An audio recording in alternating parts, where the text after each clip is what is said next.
name is Tracy Lee. I'm working at 11E Emory Hospital, which is a urology floor. We have our staff, including nurse and nurse tech, are very diligent in skin care. We have a large population of spinal bifida patients coming with neurogenic bladder, neurogenic bowels, who often come in here with a skin problem and incontinent stool and urine, and we take care of the problem before it happens, and our staff are pretty proactive, taking care of the issue before taking care of skin care, especially the perirectal area. My name is Susan Tomlin. I'm an advanced nurse clinician on 11E at Emory Hospital in the main campus. On our unit, we began several years ago noticing an increase in our pressure ulcer prevalence of our patients. With the monitoring that's done quarterly through the hospital, we had gotten to a point of 16% occurrence of our patients on 11E.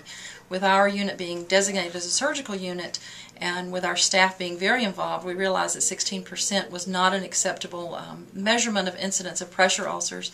Around that same time, we were making an application to the Robert Wood Foundation to become a TCAB unit. TCAB is an acronym for Transforming Care at the Bedside. So we realized as very engaged nurses that was not acceptable for a TCAB unit. So collectively, we began looking at interventions, different tests of change, and through our nursing staff and nursing tech staff, developed some strategies to decrease that incidence of pressure ulcers. I'm glad to say we have decreased it significantly over the past year. Hi, my name is Martha. I'm a nurse on 11E at Emory University Hospital, and we've worked together as a team to prevent pressure ulcers. A few things that we've done has been to meet in safety huddles every morning, to meet with the techs and all of the nurses during day shift and night shift to discuss patients with low brade-ins and those who are at risk for getting pressure ulcers. Other things that we've done is to do the It Takes Two with 2 nurses to check every patient on admission for any risk for pressure ulcers.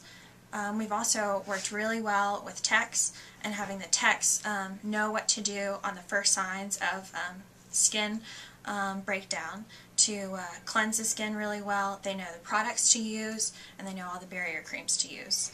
So as a team with the nurses, the techs, the doctors, PCAs, everyone, we know how to prevent them. Hi, my name is Jennifer Owens and I'm a nurse clinician on 11E, and I'd like to take a moment just to talk about our process from getting from 16% prevalence for pressure ulcers to a very amazing 0% over the last 4 quarters, which is an entire year.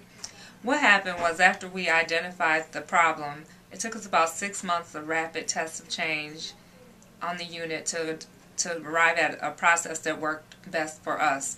And that included physician input, nurse tech input, nurse input, as well as other ancillary staff.